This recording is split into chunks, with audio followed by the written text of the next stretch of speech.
இராணுவத்தை வச்சு பாதுகாப்பு கொடுத்தாலும் இவங்க டிரான்ஸ்ஃபார்மரில் ஏறுறதை நிறுத்தாத வரலுமோ, இவங்க ஒருத்தர் முண்டி அடிச்சு போகாத வரலும் விஜய் அவர்கள் ரோட் ஷோ நடத்த விஜய் என்ன பண்ணணும்? ஃபஸ்ட்டு வரீங்க, கூட்டம் சேர்ந்துருக்கு, வண்டி மேலே வந்துட்டு நான் அங்கே பேச போகிறேன், என்ன இங்கே பார்த்துட்டீங்க, ஃபோட்டோலாம் அனுமதி கொடுக்கல அப்படின்னு சொல்கிறேன். பொய்யுங்க, அதெல்லாம் பொய்யுங்க, அபத்தமான பொய்யுங்க.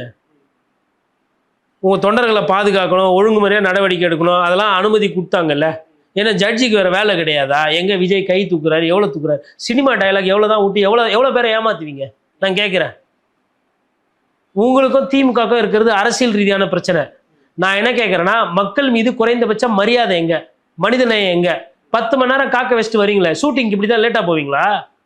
ஷூட்டிங்க்கு துட்டு கொடுத்தா ப்ரொடியூசர் கிட்ட இந்த மாதிரி 10 மணி நேரம் லேட்டாக போங்க. ப்ரொடியூசர் கேட்குற கேள்வி பதில் சொல்ல முடியுமா? உச்சக்கட்ட நடிகராக இருந்தால் கூட சரி. இந்த கிரியேஷன் அந்த கிரியேஷன், இந்த மூவி இந்த மீடியான்னு அப்பப்போ தெரியுதா டைமுக்கு? ஏதாவது சினிமாக்கார கவர் பண்ணுற ரிப்போர்ட்டர்ஸ்லாம் அவர் பங்க்சுவலாக இருப்பாருங்க, ஷூட்டிங்க்கு கரெக்டாக வந்துடுவாருங்க. அவர் ஒரு ஷாட்டு திருப்பி வரலாம், திருப்பி ப்ராக்டிஸ் பண்ணி ஆடுவார். முன்னாள் நைட்லேருந்தே வீட்டில் டான்ஸ் ஆடிட்டு ஆடுவார். அதெல்லாம் இன்றைக்கி வகனையாக பேச தெரிஞ்சதில்ல. இன்றைக்கி எங்கே டைமு பங்க்சுவாலிட்டி எங்கன்னா ஒரு இடத்துல விஜய் மெயின்டைன் பண்ணாத கொண்டு சொல்லுங்கள். ஏன் 1/2 மணி நேரம் லேட்டு, 2 மணி நேரம் லேட்டு? பிரச்சாரத்திலேயே தாமதமாக தான் வந்தது திருச்சியில் நடத்துறது.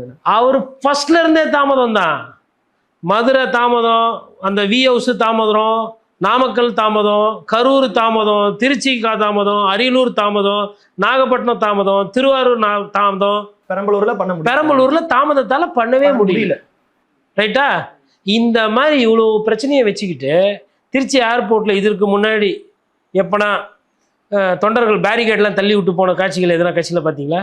சரி, காம்பவுண்ட் வாலையே உடைக்கிற அந்த சர்வ வல்லமை படுத்த மாதிரி பார்த்தீங்களா? எங்கன்னா அந்த பில்டிங் ஓனர் என்ன பாவம் பண்ணா? சிமெண்ட் வேலை தெரியுமா? இன்னைக்கு நீங்கள் போய் கூட்டம் போட்டதுனால காம்பவுண்ட் வால் போச்சு.